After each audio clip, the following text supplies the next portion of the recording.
Hello दोस्तों, welcome back to the channel. I hope आप सभी अच्छे होंगे। आज का जो हमारा टॉपिक है वो है फंडामेंटल राइट्स यानी कि मौलिक अधिकार।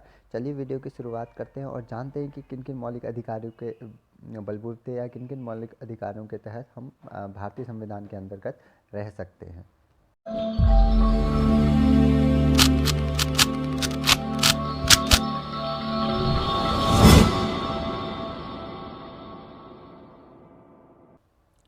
देखिए, सबसे पहले हमें ये पता होना चाहिए कि मौलिक अधिकार लिए कहाँ गए थे, किस कंट्री से लिए गए हैं। जैसा कि आपको पता होगा कि हमारा जो संविधान है उसमें बहुत सारे फैक्ट ऐसे हैं जो अडेप्ट किए हैं, यानी कि बहुत सी कंट्रियों से उन सबको हमने लिया है। जैसे कुछ ऑस्ट्रेलिया से लिया है, कुछ ब्रिटेन से लिया है, कुछ अमेरिका से लिया है, कुछ आयरलैंड से लिया है। इसी श्रेणी में हमने संयुक्त राज्य अमेरिका से मौलिक अधिकार लिया है, और जो हमारा राष्ट्रपति का पद है वो भी हमने संयुक्त राष्ट्र अमेरिका से लिया है। उस बारे में आगे की वीडियो में भी चर्चा करेंगे, डिटेल में राष्ट्रपति पे जब वीडियो बनेगी उस पर चर्चा करेंगे। अभी मौलिक अधिकार जान लेते हैं कि मौलिक अधिकार क्या होते हैं और ये कौन से, इनसे किस टाइप के क्वेश्चन पूछे जाते हैं।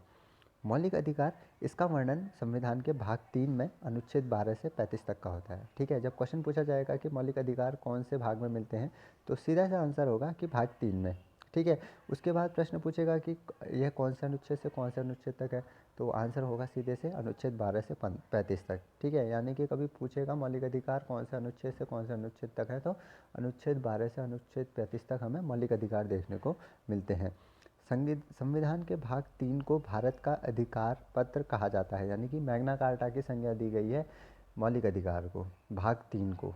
ठीक है, इसे मूल अधिकारों का जन्मदाता भी कहा जाता है। ठीक है, इसे क्या कहते हैं, मूल अधिकारों का जन्मदाता भी कहते हैं। जैसे कि हमें जीने का जो अधिकार है, हमें हर कोई व्यक्ति इक्वल होता है, यह सभी किसके अंतर्गत कहा गया है, यह सारी चीज़ें जो है मूल अधिकार के अंतर्गत कहा गया है। तो इसको हम मूल अधिकारों का जन्मदाता भी कहा गया है, किसको, भाग 3 को।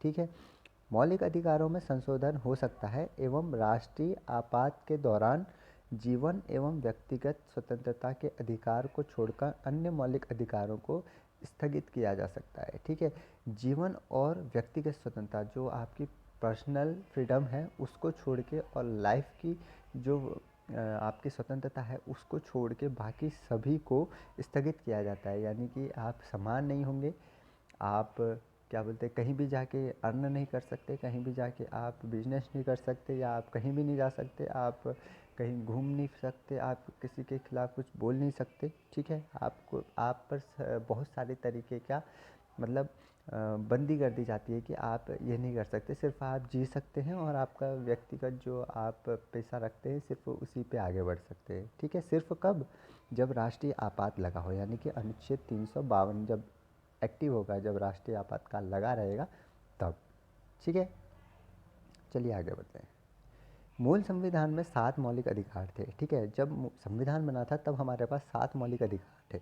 ठीक है, लेकिन 44वें संविधान संशोधन यानी कि 44वें कॉन्स्टिट्यूशनल अमेंडमेंट एक्ट के तहत 1978 में संपत्ति का जो अधिकार था अनुच्छेद 31 से हटाकर उसको अनुच्छेद 300A में डाल दिया, जिसे अब कानूनी अधिकार बना दिया गया है। ठीक है, पहले जो संपत्ति, जो ज़मीन हमीन के जो हमारे अधिकार होते थे वो हमारे मौलिक अधिकार हुआ करते थे, लेकिन 44वें संविधान संशोधन 1978 के बाद इसको अनुच्छेद 31 एवं 19 क से हटाकर इसको अनुच्छेद 301 में डाल दिया गया है। ठीक है, ये बहुत ही महत्वपूर्ण प्रश्न पूछा जाता है इस वाले पार्ट से कि वह कौन सा मौलिक अधिकार है जिसे 44वें संविधान संशोधन 1978 से हटाकर अभी कानूनी अधिकार बना दिया है, या वह कौन सा अधिकार है जिसे मौलिक अधिकार से हटाकर कानूनी अधिकार बना दिया गया है। या ऐसे पूछता है कि कौन सा अधिकार अभी अनुच्छेद 300 के ए में है, यानी कि क में है। ठीक है, 1931 ईस्वी कराची अधिवेशन, अध्यक्ष सरदार वल्लभ भाई पटेल। ठीक है, कराची अधिवेशन हुआ था 1931 में, उस समय द्वितीय गोलमेज सम्मेलन भी चल रहा था। अध्यक्ष सरदार वल्लभ भाई पटेल थे। कांग्रेस ने घोषणा पत्र में मूल अधिकारों की मांग की थी। ठीक है, 1930 में जब गांधी और इरविन का समझौता हुआ था, उसके बाद जो है कांग्रेस ने अपने घोषणा पत्र में मूल अधिकारों की मांग की थी। मूल अधिकारों का प्रारूप जवाहरलाल नेहरू ने बनाया था। ठीक है, ये पूछता है कि कभी कभी मूल अधिकारों का प्रारूप किसने बनाया था। मूल अधिकारों का प्रारूप जवाहरलाल नेहरू ने बनाया था। ठीक है। अब आते हैं मौलिक अधिकार का जो इम्पोर्टेंट फैक्ट है उस पे, समता या समानता का अधिकार। ठीक है, मौलिक अधिकार हमारे 6 होते हैं। अभी पढ़ा हमने कि 1978 से पहले 7 थे, जो इसमें संपत्ति का अधिकार भी शामिल था। अब उसे हटा के कानूनी अधिकार बना दिया है। तो अभी फ़िलहाल 6 हमारे मौलिक अधिकार हैं, जिसमें पहला है समता या समानता का अधिकार। ठीक है, अनुच्छेद 14 से 18 तक का समता या समानता का अधिकार है। फिर है स्वतंत्रता का अधिकार। ठीक है, फिर है शोषण के विरुद्ध अधिकार। ठीक है, फिर है धार्मिक स्वतंत्रता का अधिकार। ठीक है, फिर है संस्कृति एवं शिक्षा का अधिकार। उसके बाद है संवैधानिक उपचारों का अधिकार। ठीक है, इसको जो है बहुत ही इम्पोर्टेंट माना जाता है। ठीक है, संविधान की आत्मा कहा गया है अनुच्छेद 32 को। ठीक है, चलिए आगे बढ़िए। सबसे पहले समता या समानता का अधिकार। ठीक है, हमने पहले पढ़ा 6 तरीके होते हैं, समता या समानता का अधिकार, स्वतंत्रता का अधिकार, शोषण के विरुद्ध अधिकार, धार्मिक स्वतंत्रता का अधिकार, शिक्षा संस्कृति का अधिकार तथा संविधान क्या बोलते हैं संवैधानिक उपचारों का अधिकार। ठीक है, अब जो है स्वतंत्रता के समानता के अधिकार के अंतर्गत कौन कौन से अनुच्छेद आते हैं और किस किस तरीके के अधिकार हमें प्रदान करते हैं उसके बारे में चर्चा करते हैं। अनुच्छेद 14 में विधि के समक्ष समता की बात की गई है, यानी कि इसका अर्थ ये है कि राज्य सभी व्यक्तियों के लिए एक समान कानून बनाएगा तथा उन पर एक समान लागू करेगा। इसका मतलब ये है, अगर एक कानून बनता है कि टोल टैक्स पे सभी को टोल पे करना है, तो वो सभी के लिए लागू होगा। यानी कि ऐसा नहीं होगा कि आप दूसरे वर्ग के हैं तो आपको टोल टैक्स नहीं देना है, आप उच्च वर्ग के हैं आपको टोल टैक्स नहीं देना है, आप निम्न वर्ग के हैं आपको देना है, ऐसा नहीं। अगर कानून बनेगा तो सभी लोगों को लागू करना होगा। वो एक कहावत है ना, कद्दू कटेगा सब में बटेगा। तो सेम चीज़ यहाँ होती है कि अगर विधि के समक्ष समानता हमें अधिकार प्रदान किया गया है, तो अगर कोई कानून बनता है तो सभी के लिए लागू होगा। अगर कानून बनता है कि लेफ़्ट साइड चलना है तो लेफ़्ट साइड चलना है, कि ऐसा कोई व्यक्ति नहीं होगा जो राइट साइड चलते हुए आएगा। ठीक है, अनुच्छेद 15, धर्म, नस्ल, जाति, लिंग या जन्म स्थान के आधार पर भेदभाव का निषेध। ठीक है, यानी कि आप कहीं भी हो, किसी भी कंट्री के किसी भी हिस्से में हो, आपको धर्म या नस्ल या जाति, लिंग या जन्म स्थान के आधार पर आपसे किसी प्रकार का भेदभाव नहीं किया जाएगा। अगर भेदभाव किया जाता है तो आप उनके खिलाफ कार्रवाई करवा सकते हैं। ठीक है, यानी कि वह एक अपराध होगा। ठीक है, फिर है अनुच्छेद 16, लोक नियोजन के विषय में अवसर की समानता। ठीक है, इसमें थोड़ा एक्सेप्शनल रहता है। वैसे तो देखते हैं लोक नियोजन का मतलब, अगर आप समझना चाहें, जैसे कोई गवर्नमेंट रिक्रूटमेंट आती है तो सभी को मौका मिलता है, लेकिन रिजर्वेशन कैटेगरी के लिए इसमें क्या है, अपवाद है। ठीक है, उनके लिए अलग से वैकेंसी कर दी जाती हैं। तो इसमें समानता का अवसर तो सबको है कि सभी जाति, धर्म और वर्ग के लोगों को उसमें पार्टिसिपेट करने का मौका मिलता है। लेकिन रिजर्वेशन में जो सीटें रिक्त जो पहले से रिजर्व होती है उसमें उसमें अपवाद देखने को मिलता है। ठीक है, फिर है अनुच्छेद 17, अस्पृश्यता का अंत। यानी कि जो हमारे कल्चर में थी, जो पहले से संस्कृति में चली हुई आ रही है कि छुआछूत जैसा जो विषय था, ठीक है, छुआछूत का अंत किया गया था। ठीक है, तो ये अस्पृश्यता का अंत भी एक अपराध, अस्पृश्यता भी एक अपराध के रूप में देखी जाती है। ठीक है, इसको इसके उन्मूलन के लिए ही इस अधिकार को हमारे मौलिक अधिकार में जोड़ा गया है। अगर कोई अस्पृश्यता जैसे शब्दों या इसकी रीतों को अपनाता है तो उसके खिलाफ दंडनीय कार्रवाई भी की जाएगी। ठीक है, अनुच्छेद 18 में आते हैं उपाधियों का अंत। ठीक है, सेना या विधा संबंधी सम्मान के सिवाय अन्य कोई भी उपाधि राज्य द्वारा प्रदान नहीं की जाएगी। भारत का कोई नागरिक किसी अन्य देश से बिना राष्ट्रपति की उपाधि आज्ञा के कोई उपाधि स्वीकार नहीं कर सकता। ठीक है, देखिए हम भारत में विभिन्न प्रकार की विभूतियाँ मतलब विभिन्न प्रकार की हम क्या करते हैं, उपाधियाँ देते हैं। जैसे पद्मश्री देते हैं, पद्म विभूषण देते हैं। ठीक है, लेकिन उनके नाम के सामने ये प्रयोग नहीं होता। वो अपने घर के नेम प्लेट के आगे ये नहीं लगाएंगे कि Padmashri dash dash dash, Padmashri dash dash dash, ऐसे कोई यूज नहीं होगा। ठीक है, यानी कि ये उपाधियाँ मिली है, ये तुम्हें सम्मान मिला है, इसका आप उपयोग नहीं कर सकते। ठीक है, कुछ एक्सेप्शनल हैं, अगर जैसे हम देखते हैं सचिन तेंदुलकर को भारत रत्न मिला है, लेकिन उस भारत रत्न उपाधि का वो प्रयोग नहीं कर सकते। जैसे अब वो अपने नाम के आगे भारत रत्न सचिन तेंदुलकर ऐसे यूज नहीं कर सकते। ठीक है, अगर वो ट्रेन में जा रहे हैं तो उनका टिकट कट रहा है तो भारत रत्न सचिन तेंदुलकर ऐसे करके नहीं आएगा, सिंपल सचिन तेंदुलकर आएगा।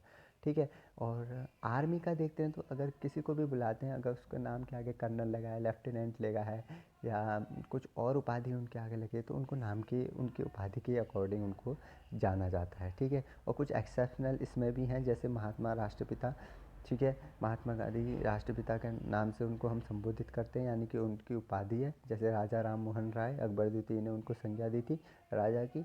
तो इसमें जो ये उपाधियां हैं ये एक्सेप्शनल हैं, सिर्फ कुछ ही ऐसे जो हमारे क्या बोलते हैं स्वतंत्रता संग्राम सेनानी हैं या कुछ ऐसे हमारे पूर्वकालिक जो विद्वान रहे हैं उनके नाम के आगे हम इन संज्ञाओं का प्रयोग करते हैं। बाकी ऐसी किसी भी उपाधि के लिए इस उपाधियों का अंत कर दिया गया है, यानी कि आप किसी और को किसी अन्य उपाधि से नहीं जान सकते, ठीक है। फिर आता है स्वतंत्रता का अधिकार, सबसे इम्पोर्टेंट, ठीक है। ये फैक्ट आपको जानना ही पड़ेगा। आप किसी भी एग्ज़ाम की तैयारी कर रहे हैं, वो चाहे उत्तराखंड के किसी समूह गो, समूह ब, समूह ड, समूह द, कुछ भी हो, कहीं का हो, किसी भी एग्ज़ाम से रिलेटेड हो, संविधान के मौलिक अधिकार से प्रश्न पूछता ही है। और ये तो और भी इम्पोर्टेंट हो जाता है जब आपसे पूछता है कि अनुच्छेद 19 क्या है, ठीक है। मूल संविधान में 7 तरह की स्वतंत्रता का उल्लेख था, ये हमने पढ़ लिया है।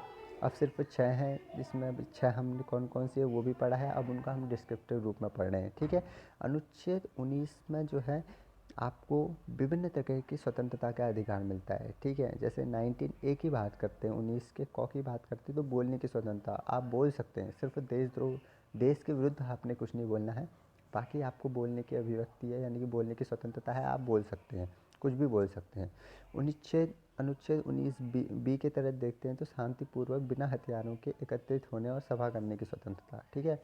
आप कहीं भी जाइए, किसी भी मंदिर को पकड़िए, किसी को भी चबूतरे को पकड़े, आप सभा कर सकते हैं, हाँ किसी दूसरे का नुकसान नहीं होना चाहिए, ठीक है।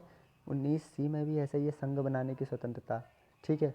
19D में भी यह है कि देश की किसी भी क्षेत्र में आवागमन की स्वतंत्रता। अगर आप कहीं जाते हैं, ठीक है, आप कहीं जाते हैं, जैसे आप घूमने गए, देहरादून गए, मसूरी गए, कोई आपको रोकता थोड़ी ना, आप घूमने क्यों आए हो, आप वहाँ के हो, आप वापस जाओ, ऐसे कोई नहीं रोकता ना। ये आपकी स्वतंत्रता है, ये आपके मौलिक अधिकारों में विवेचन किया गया है कि आपको देश के किसी भी क्षेत्र में आवागमन की स्वतंत्रता है। लोग कन्याकुमारी से लद्दाख तक का सफ़र करते हैं, लेकिन किसी स्टेट में जाके उनको रोका जाता है कि आप तमिलनाडु के हैं, आप नहीं जा सकते आगे, या आप लद्दाख के हैं, आप आगे नहीं जा सकते, नहीं रोका जाता है, ये उनकी क्या है, स्वतंत्रता है, ठीक है। फिर है देश के किसी भी क्षेत्र में निवास करने और बसने की स्वतंत्रता, ठीक है। आप देखते हैं जैसे उत्तराखंड से क्या होता है, अधिकतर लोग पलायन करके बाहरी शहरों में चले जाते हैं, ठीक है। कोई दिल्ली बस जाता है, कोई उत्तर प्रदेश में बस जाता है, कोई पंजाब चले जाता है, कोई राजस्थान, कोई गुजरात, मतलब बाहर के शहरों में बसना शुरू कर देते हैं, वहाँ व्यापार करते हैं, वहाँ जो है आजीविका चलाते हैं, ठीक है। तो उनसे कोई ये थोड़ी ना कहते हैं आप यहाँ ना रुको, या ये कानूनी अपराध है आप यहाँ रुकोगे, तो ऐसा कोई नहीं कहता ना। तो ये क्या है, उनकी स्वतंत्रता है, उनका अधिकार है कि उस क्षेत्र में जाके वो रह सकते हैं, वो बस सकते हैं, ठीक है। कोई भी व्यापार एवं जीविका चलाने की स्वतंत्रता 19 के जी में है कि कोई भी व्यापार, आप किसी भी तरीके का बिजनेस ओपन कर सकते हैं, हाँ वो अवैध नहीं होना चाहिए, ठीक है। और वह जो व्यापार है वो किसी भी रूप से देश के विरुद्ध नहीं होना चाहिए, यानी कि देशद्रोह या देश के विरुद्ध उसका यूज नहीं होना चाहिए, ठीक है। प्रेस की स्वतंत्रता का वर्णन भी 19A में ही है। अक्सर ये क्वेश्चन पूछता है, जब भी एग्जाम में बैठोगे तो ये पूछेगा कि प्रेस की स्वतंत्रता का वर्णन कौन से अनुच्छेद में है, उसमें दे देगा अनुच्छेद अ व स, ठीक है। तो आपने सीधे से जाना है 19वें का ए, यानी कि 19वें के में जो है प्रेस की स्वतंत्रता का वर्णन है।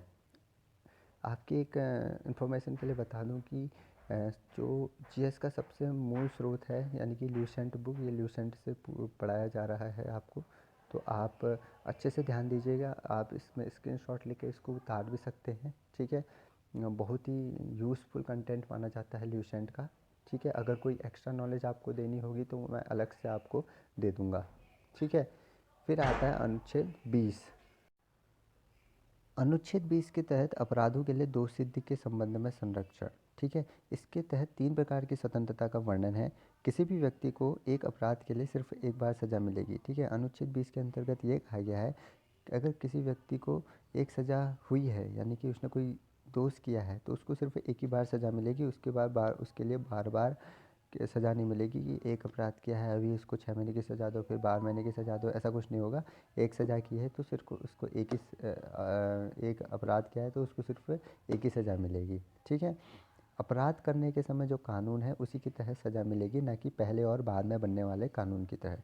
अगर अपराध करते समय ये कहा गया है कि एक चोरी की सज़ा 500 रुपये जुर्माना है और उसके बाद ये कहा जाता है कि एक चोरी की सज़ा 1000 रुपया है, जब लिखा था कि एक चोरी की सज़ा 500 रुपया है, उस समय जो अपराध किया था तो वही उसकी क्या होगी, सज़ा होगी, ना कि बाद में बने कानून की कि एक चोरी की सज़ा 1000 रुपया है, ये नहीं होगा। जिस समय जो अपराध करेंगे उस समय जो सज़ा होगी वही उनको मिलेगी, ना कि आने वाले समय में किए गए बदलाव पे, ठीक है। किसी भी व्यक्ति को स्वयं के विरुद्ध न्यायालय में गवाही देने के लिए बाध्य नहीं किया जाएगा, ठीक है। कोई भी व्यक्ति हो, चाहे उसने कोई अपराध किया हो ना किया हो, अगर वो स्वेच्छा से अपराध को कबूल करेगा तो करेगा, नहीं तो न्यायालय में उसको किसी भी तरीके से बाध्य नहीं किया जाएगा, उसे किसी भी तरीके से फोर्स नहीं किया जाएगा कि तुम अपना जुर्म कबूल करो या तुम अपना अपराध स्वीकार करो, ठीक है। फिर आता है अनुच्छेद 21, बहुत ही इम्पोर्टेंट, ठीक है। प्राण एवं दैहिक स्वतंत्रता का संरक्षण। किसी भी व्यक्ति को विधि द्वारा स्थापित प्रक्रिया के अतिरिक्त उसके जीवन और वैयक्तिक स्वतंत्रता के अधिकार से वंचित नहीं किया जाएगा, ठीक है।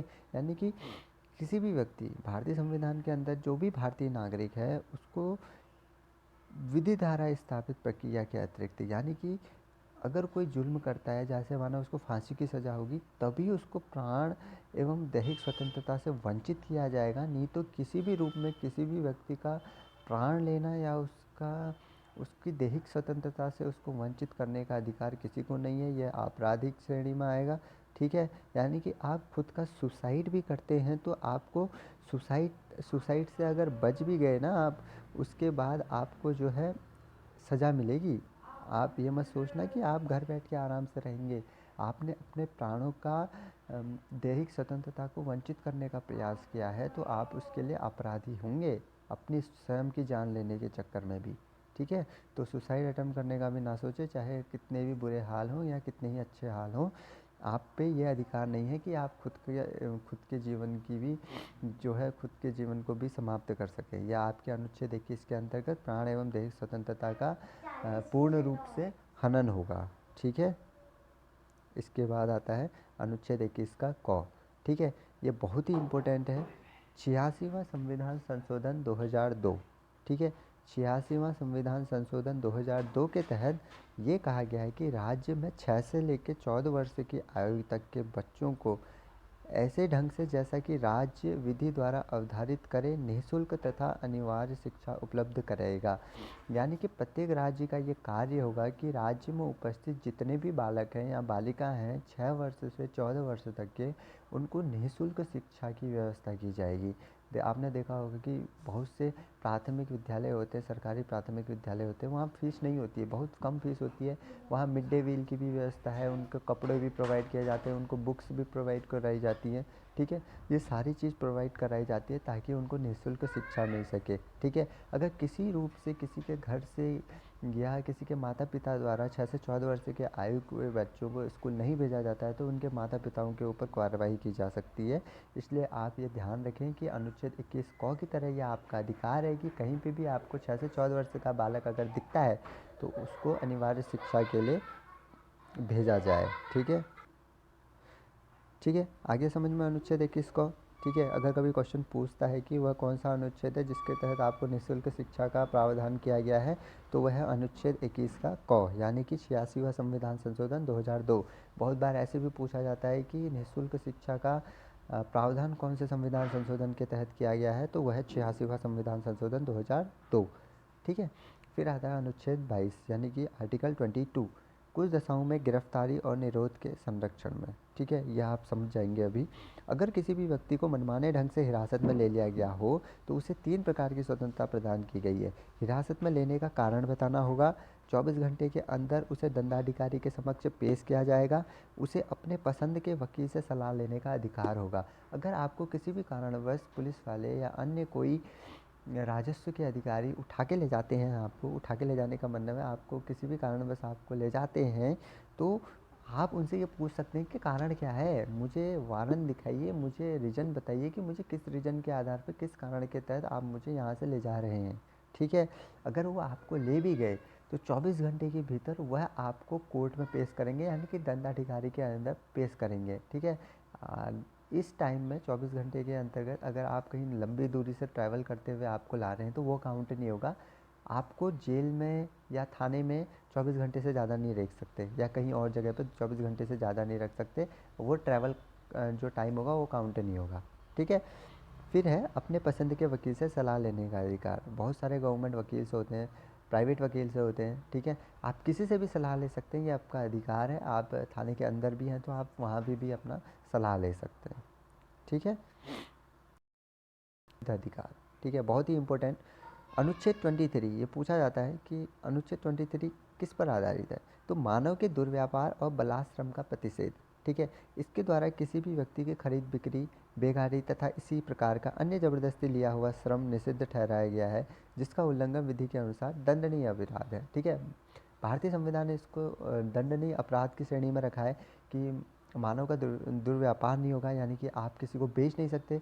बहुत से आपने केसेस सुने होंगे, बहुत से केसेस देखे होंगे, आपने बहुत से केसेस के बारे में पढ़ा होगा कि मानव को यहाँ से लेके जाते थे, वहाँ बेच देते थे, लगान नहीं होती थी, उठा के ले जाते थे, ज़िंदगी भर मजदूरी करवाते थे, ठीक है। या किसी भी प्रकार का बच्चों या किसी भी प्रकार का ज़बरदस्ती का उनसे श्रम करवाते थे। केजीएफ में देखा होगा, केजीएफ मूवी जो बहुत सुपर हिट मूवी थी, ऐसा तो होगा नहीं कि बहुत सारे स्टूडेंट ने नहीं देखी होगी। उसमें भी वो कोयले के खान के अंदर सभी के सभी जो है ना चाहते हुए भी जो है लेबरी करते हैं, यानी कि वहाँ वर्क करते हैं। उन पे क्या था, एक मानव दुर्व्यापार था वो, मतलब एक बलाश्रम था वो, जो ज़बरदस्ती उनसे क्या करवाया जा रहा था, श्रम करवाया जा रहा था, ठीक है। ज़रूरत पड़ने पर एक नोट है कि ज़रूरत पड़ने पर राष्ट्रीय सेवा के लिए बाध्य किया जा सकता है, ठीक है।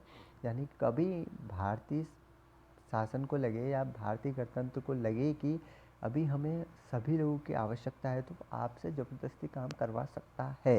नहीं तो ऐसा कोई कानून नहीं है, ऐसा कोई अधिकार नहीं है जो आपको ज़बरदस्ती काम करने के लिए विवश करे, ठीक है।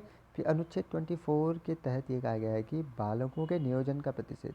14 वर्ष से कम आयु वाले किसी भी बच्चे को कारखाने, खानों या अन्य किसी जोखिम भरे कामों में नियुक्त नहीं किया जाएगा। अगर 14 वर्ष से कोई कम का कोई भी बालक किसी भी कारखाने में कार्य करता है तो अपराध होगा। कारखाने के मालिक को या उसके माता पिता को इसके लिए अपराधी घोषित किया जाएगा, ठीक है। बहुत ही इम्पोर्टेंट। अगर आपके आसपास भी कोई ऐसे बालक हैं जो 14 वर्ष से कम के हैं और अपनी मतलब अपनी क्या बोलते हैं, अगर किसी वो प्रेशर में किसी के डर से वो काम कर रहे हैं तो आप उनके खिलाफ आवाज़ उठा सकते हैं, ठीक है। नेक्स्ट नेक्स्ट है धार्मिक स्वतंत्रता का अधिकार। देखिए बहुत से ऐसे वर्ग होते हैं, बहुत सा ऐसा समुदाय होता है, बहुत से ऐसे धर्म होते हैं। भारत तो वैसे भी विभिन्न प्रकार के धर्मों का एक जुड़ा हुआ, मतलब बहुत से धर्मों से जुड़ा हुआ एक देश है, ठीक है। कहीं आपको बौद्ध देखने को मिलेंगे, कहीं जैन देखने को मिलेंगे, कहीं हिंदू देखने को मिलेंगे, कहीं मुस्लिम, कहीं सिख, कहीं पारसी, ठीक है। सारे धर्मों का एक धर्मनिरपेक्ष कंट्री जिसे हम कहते हैं वह भारत में आपको देखने को मिलेगा। तो यही धार्मिक स्वतंत्रता का जो अधिकार है यही इन सब चीज़ों को बनाए हुए है, ठीक है। अनुच्छेद 25 के अकॉर्डिंग ये कहा गया है अंतःकरण की और धर्म को अबाध रूप से मानने, आचरण और प्रचार करने की स्वतंत्रता। कोई भी व्यक्ति किसी भी धर्म को मान सकता है, उसका प्रचार प्रसार कर सकता है। बहुत ही सिंपल लैंग्वेज में, लेमैन में, आप किसी भी धर्म को मान सकते हैं। आप हिंदू धर्म को मान सकते हैं, आप मुस्लिम धर्म को मान सकते हैं, आप हिंदू धर्म के प्रचार प्रसार के लिए भजन गा सकते हैं, आप मुस्लिम धर्म का भी प्रचार प्रसार कर सकते हैं, आप सिख धर्म का भी प्रचार प्रसार कर सकते हैं, ठीक है। आप में ऐसा कोई रोक टोक नहीं है, कोई ऐसा कानून नहीं है जो आपको धर्म के प्रचार के लिए रोक टोक करेगा, ठीक है। फिर आता है अनुच्छेद 26, ठीक है, यानी कि धार्मिक कार्यों के प्रबंध की स्वतंत्रता। व्यक्ति को अपने धर्म के लिए संस्थाओं की स्थापना व पोषण करने, विधि संपन्न संपत्ति के अर्जन, स्वामित्व एवं प्रशासन का अधिकार है, ठीक है। अगर आप किसी धर्म को मानते हैं, ठीक है, तो आप उसके लिए धन इकट्ठा कर सकते हैं, संस्थाओं का जो है निर्माण कर सकते हैं, उन संस्थाओं का प्रचार प्रसार कर सकते हैं, उस पर प्रशासन कर सकते हैं, ये आपके अधिकार है, ठीक है। धर्म से जैसे आपने देखा होगा ओशो का है, हम ओशो जी को मानते हैं, आशुतोष महाराज जी को मानते हैं, सत्संग वाले होते हैं, ये क्या है, सब ये धार्मिक प्रचार का केंद्र है, ठीक है।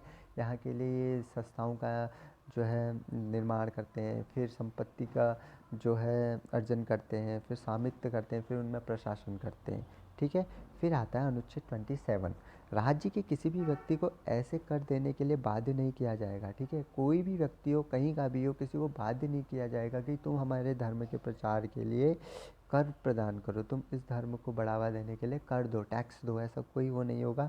जिसकी आय किसी विशेष धर्म अथवा धार्मिक संप्रदाय की उन्नति या पोषण में व्यय करने के लिए विशेष रूप से निश्चित कर दी गई है, ठीक है।